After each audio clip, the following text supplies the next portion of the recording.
Welcome to Today in Jazz History. Today is March 4th, 2018.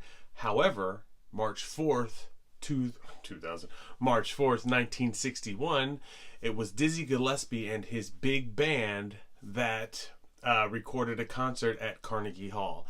Now, you've heard me mention Carnegie Hall in the past, and as you know, Carnegie Hall is just a huge venue for jazz musicians, and back in the day, it was like one of those places where you had to go. So that's what happened today in jazz history. Yes, it's not a lot that happened right now. However, there was something significant that happened 2 days ago that I really wish I had had a chance to sit down and do one of these videos, because for those of you who have watched this or know me a little bit better, you should know that my favorite musician, Louis Armstrong, the first song of his that I ever heard, the first jazz song that I ever heard, was On the Sunny Side of the Street. And that's kind of what opened the door to jazz for me, and ever since then I've just loved it. However, there is an album that on March 2nd, 1959, that was recorded, that I used to listen to all the time. I used to put it on before when I went to bed. It was one of the second songs that my son ever listened to. On the Sunny Side of the Street was the first song that my son listened to when he came out of the womb. And it is the highest selling jazz record ever. And what record is this that was recorded on March 2nd, 1959, you ask? Kind of Blue by Miles Davis. It is hands down one of the greatest albums you will ever listen to in jazz.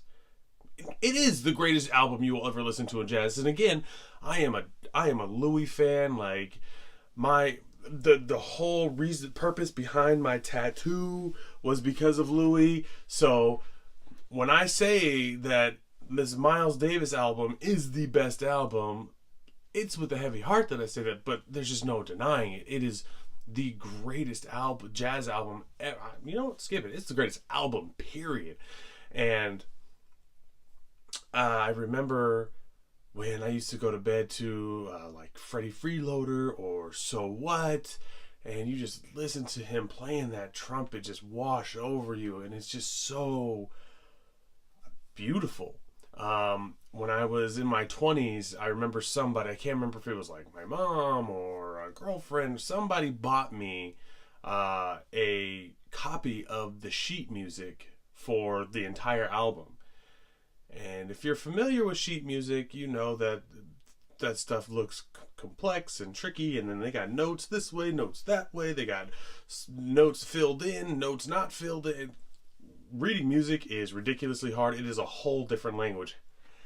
Kind of Blue, the sheet music for Kind of Blue, is probably one of the complex the sheet musics I've ever seen. Like, the notes just go all over the place and doing all kinds of weird. They got notes that are sideways. Not really, I'm just kidding, but it's all over the place. Anyways, it is hands down one of the greatest, if not the greatest, jazz album ever created. And I think if you haven't heard it, or if you haven't heard it in a while, stop what you're doing and go listen to it right now, because it truly is the greatest album ever. And again, I apologize for being 2 days late on this.